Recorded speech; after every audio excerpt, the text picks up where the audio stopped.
നമസ്കാരം. ചാമുണ്ടേശ്വരിയും ചാമുണ്ടിയും ഒന്നാണോ?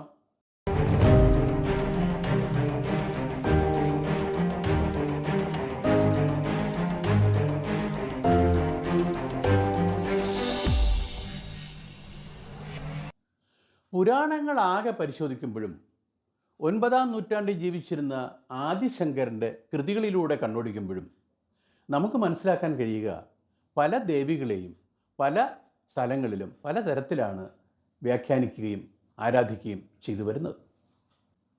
ചണ്ഡിക പരമേശ്വരിയുടെ പുരികക്കൊടിയിൽ നിന്നും അവതരിച്ച ദേവിയാണ് ചാമുണ്ടി എന്നാണ് ഒരു വിശ്വാസം. ചണ്ഡികയും ചാമുണ്ടേശ്വരിയും ഒന്നാണോ എന്നൊരു സംശയം വരാം.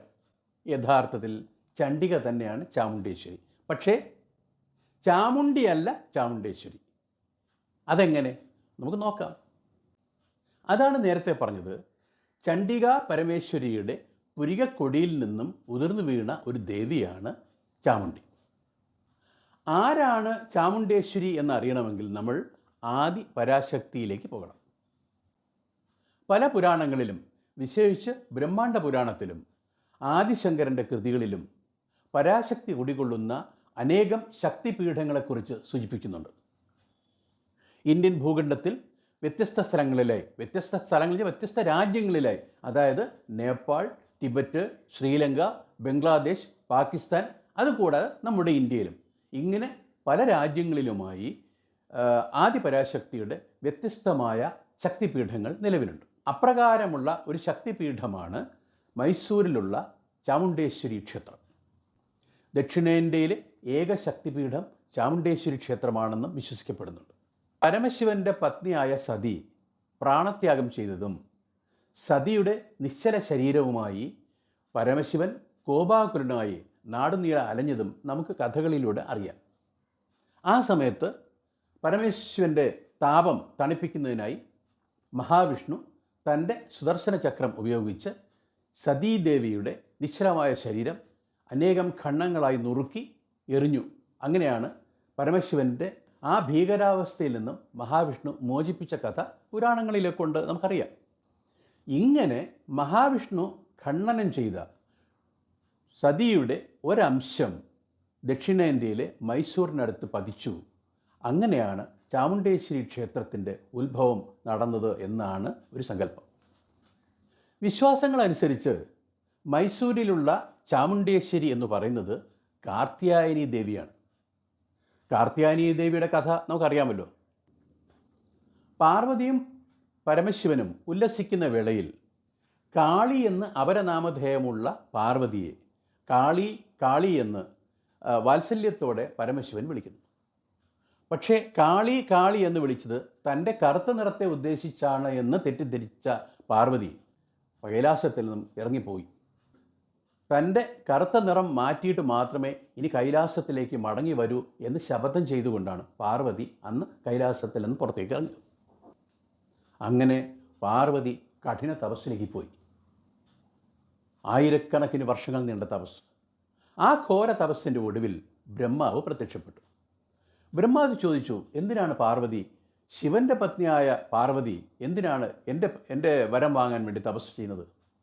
അപ്പോൾ പാർവതി പറഞ്ഞു, എൻ്റെ കറുത്ത നിറം മാറണം, ഈ കറുത്ത നിറം അഭിശപ്തമാണ് എന്ന് പാർവതി ബ്രഹ്മാവിനോട് ഉണർത്തിച്ചു. ബ്രഹ്മാവ് പറഞ്ഞു, ആയിക്കോട്ടെ, നിൻ്റെ കറുത്ത നിറം മാറാനുള്ള വരം ഞാൻ ഇതാ നൽകുന്നു. അത് പറഞ്ഞ ഉടനെ പാർവതി, കാളിയായ പാർവതിയുടെ ശരീരത്തിൽ നിന്നും ചർമ്മം ഉരിഞ്ഞ് താഴെ വീണു. എന്നിട്ട് പാർവതി ഗൗരിയായി മാറി, വെളുത്ത ശുഭ്രവർണ്ണമുള്ള നല്ല വെളുത്ത നിറമുള്ള സുന്ദരിയായ പാർവതിയായിട്ട് മാറി എന്നാണ് കഥകളിൽ പറയുന്നത്. അപ്പോൾ പാർവതിയുടെ കറുത്ത നിറമുള്ള ഈ ചർമ്മം ഈ തൊലി അവിടെ ഊർന്ന് കിടക്കുന്നു. വർഷങ്ങൾ കഴിഞ്ഞു. ഏകദേശം ഈ കാലഘട്ടത്തിലാണ് മഹിഷാസുരൻ ത്രിമൂർത്തികളെ ശല്യപ്പെടുത്തിയതും ദേവന്മാരെ ആക്രമിച്ചതും ഇന്ദ്രപുരിയിൽ നിന്നും ദേവേന്ദ്രനെ പുറത്താക്കിയതൊക്കെ നടക്കുന്നത്. അപ്പോൾ ത്രിമൂർത്തികളും ദേവന്മാരും ആകെ സഹികെട്ടു. എങ്ങനെയാണ് തങ്ങൾക്ക് ഈ മഹിഷാസുരനെ തോൽപ്പിക്കാനാവില്ല. കാരണം മഹിഷാസുരന് ഒരു വരം സിദ്ധിച്ചിട്ടുണ്ട്, ഒരു സ്ത്രീയുടെ കയ്യാൽ മാത്രമേ വധം സംഭവിക്കുമെന്ന്. അപ്പോൾ എന്തു സംഭവിച്ചു? മഹിഷാസുരിൽ നിന്നും രക്ഷ നേടാൻ എന്താ മാർഗമെന്ന് തലപുകഞ്ഞ് ആലോചിച്ച് ത്രിമൂർത്തികൾ അവരുടെ ശരീരത്തിൽ നിന്നും അതിശക്തമായ ഒരു തേജസ് പുറപ്പെടുവിച്ചു. ഈ തേജസ് വിന്ധ്യാപർവ്വതത്തിൽ തപസ്സിരുന്ന കാർത്യായന മഹർഷിയുടെ ശരീരത്തിൽ നിന്നും പുറപ്പെട്ട തേജസ്സുമായി അഭിരമിച്ച് ഒരു അതിശക്തമായ തേജസ്സായി മാറി ഇങ്ങനെ വരുമ്പോഴാണ് ഞാൻ നേരത്തെ സൂചിപ്പിച്ച പാർവതിയുടെ ശരീരത്തിൽ നിന്നും ഊർന്നു വീണ തൊലി അവിടെ കിടക്കുന്നത്.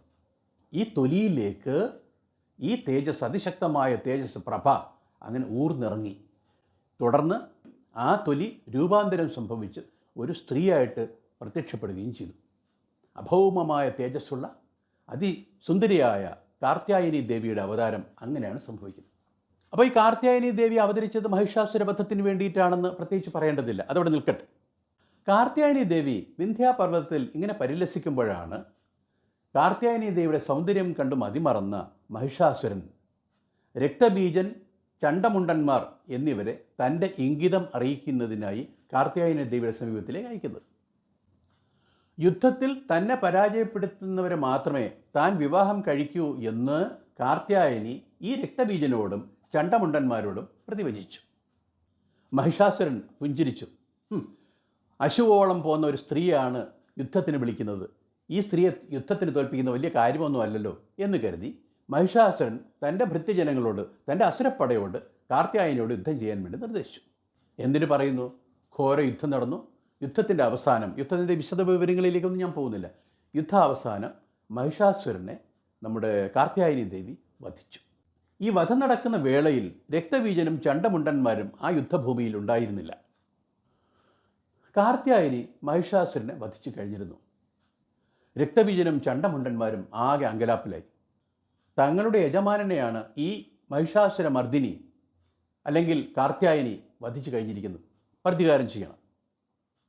അങ്ങനെ ചണ്ടമുണ്ടന്മാരും രക്തബീജനും ശുംഭ നിശുംഭന്മാർ എന്ന മറ്റു രണ്ട് അസുരന്മാരുമായിട്ട് ചങ്ങാത്തം കൂടി അവരിങ്ങനെ കൂടി ആലോചിച്ചു. എന്താ ഈ കാർത്യായനിയെ പരാജയപ്പെടുത്താനുള്ള മന്ത്രതന്ത്രങ്ങളെക്കുറിച്ച് ആലോചന തുടങ്ങി. ശുംഭൻ്റെയും നിശുംഭൻ്റെയും കഥ ഞാൻ പറഞ്ഞു. അതിൽ ശുംഭൻ്റെ സേനാനായകനായ ധൂമ്രാക്ഷൻ ദേവിയോട് ഏറ്റുമുട്ടാൻ വേണ്ടി ചെന്നു. ദേവിയുടെ ഒരു ഹൂങ്കാരത്തിൽ ഈ ധൂമ്രാക്ഷൻ വെന്തു വെണ്ണീറായി. അത് കഴിഞ്ഞപ്പോൾ ദേഷ്യം വന്ന ശുംഭൻ എന്ത് ചെയ്തു? ചണ്ടമുണ്ടന്മാരെ ദേവിയുമായിട്ട് ഏറ്റുമുട്ടാൻ വേണ്ടി അയക്കുന്നു. യുദ്ധത്തിനിറങ്ങിയ ലക്ഷക്കണക്കിന് അസുരപ്പടയെ ദേവി വായ തുറന്ന് അകത്താക്കി. ആ അസുരപ്പട നിശേഷം നാമാവശേഷമായി. ഇങ്ങനെ ഏകദേശം ഭ്രാന്തിയെപ്പോലെ നിൽക്കുന്ന ഈ കാർത്യായനിയെ ഈ അസുരപ്പടയുടെ വരവോടുകൂടി തൻ്റെ ജട പറിച്ച് നിലത്തടിച്ചു. ആ ജടയിൽ നിന്നുമാണ് ഒരു ഭീകരരൂപം അവതരിക്കുന്നത്. ഈ ഉഗ്രമൂർത്തിയെ കണ്ട് ഭയന്ന ചണ്ടമുണ്ടന്മാർ തിരിഞ്ഞോടി. ഭൂമിയിലും പാതാളത്തിലും ദേവലോകത്തിലും അഭയം കിട്ടാതെ അവരിങ്ങനെ ഓടി ഓടി ഓടി അവസാനം പിന്തുടർന്നു വന്ന ഈ ഉഗ്രമൂർത്തി, സംഹാരമൂർത്തി അവരെ പിടികൂടി വധിച്ചു. ഈ ചണ്ടമുണ്ടന്മാരെ വധിച്ചതിൻ്റെ പേരിലാണ് ആ ഉഗ്രമൂർത്തിയുടെ പേര് ചാമുണ്ഡി എന്നറിയപ്പെട്ടത്. ഈ ചണ്ടമുണ്ടന്മാരുടെ ശിരസ്സുകൾ നേരത്തെ നമ്മൾ കണ്ട കാർത്യായനി ദേവിയുടെ കാൽക്കൽ ഇവർ കാഴ്ചവെക്കുകയാണ്. ഇങ്ങനെ കാർത്യായനി ദേവിയുടെ നിർദ്ദേശമനുസരിച്ചാണ് ചണ്ടമുണ്ടന്മാർ വധിക്കപ്പെട്ടത്. അതുകൊണ്ട് കാർത്യായനി ദേവിക്ക് ചണ്ഡിക എന്ന പേര് ലഭിച്ചു. അപ്പോൾ ചണ്ഡികയും ചാമുണ്ടിയും, ചണ്ഡിക എന്ന് പറയുന്ന ദേവി, ചാമുണ്ടി എന്ന് പറയുന്ന ദേവിയിൽ നിന്ന് ഉത്ഭവിച്ച മറ്റൊരു ദേവി. അപ്പോൾ നമ്മൾ നേരത്തെ പറഞ്ഞ അസുരഗണങ്ങളിൽ മഹിഷാസുരൻ തീർന്നു, ധൂമ്രാക്ഷൻ തീർന്നു, എന്ന അസുരഗണങ്ങളിൽ പ്രധാനപ്പെട്ട ആളുകളൊക്കെ തീർന്നു. മിച്ചമുണ്ട് രണ്ടുപേര്, ശുംഭ നിശുംഭന്മാർ. ഈ ശുംഭ നിശുംഭന്മാർ അതിശക്തമായ സേനാവിന്യാസത്തോടുകൂടി ലക്ഷക്കണക്കിന് വരുന്ന അസുരഗണങ്ങളോടുകൂടി കാർത്യായനി ദേവിയുമായി ഏറ്റുമുട്ടി. എന്നാൽ കാർത്യായനി ദേവി ഉഗ്രമൂർത്തിയായി രൂപാന്തരപ്പെട്ട് ഹൂങ്കാരം കൊണ്ട് ഈ പടയെ മുഴുവൻ നശിപ്പിക്കുകയാണ്. അവസാനം കാർത്യായനി ദേവി വായ തുറന്ന് ഈ ശുംഭ നിശുംഭന്മാരെ നിഗ്രഹിച്ചു. ഈ അസുരഗണങ്ങളൊക്കെ തീർന്നെങ്കിലും ഒരു അസുരൻ മിച്ചം വന്നു. ആരെന്നറിയോ? രക്തബീജൻ. രക്തബീജനൊരു വരം ലഭിച്ചിട്ടുണ്ട്. എന്താണെന്നറിയാമോ?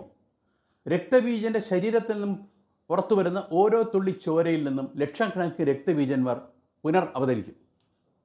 അപ്പോൾ കോടിക്കണക്കിന് രക്തബീജന്മാരുടെ ഒരു സാമ്രാജ്യമായിട്ട് മാറി യുദ്ധഭൂമി. അപ്പോൾ എങ്ങനെ അവരെ നശിപ്പിക്കും?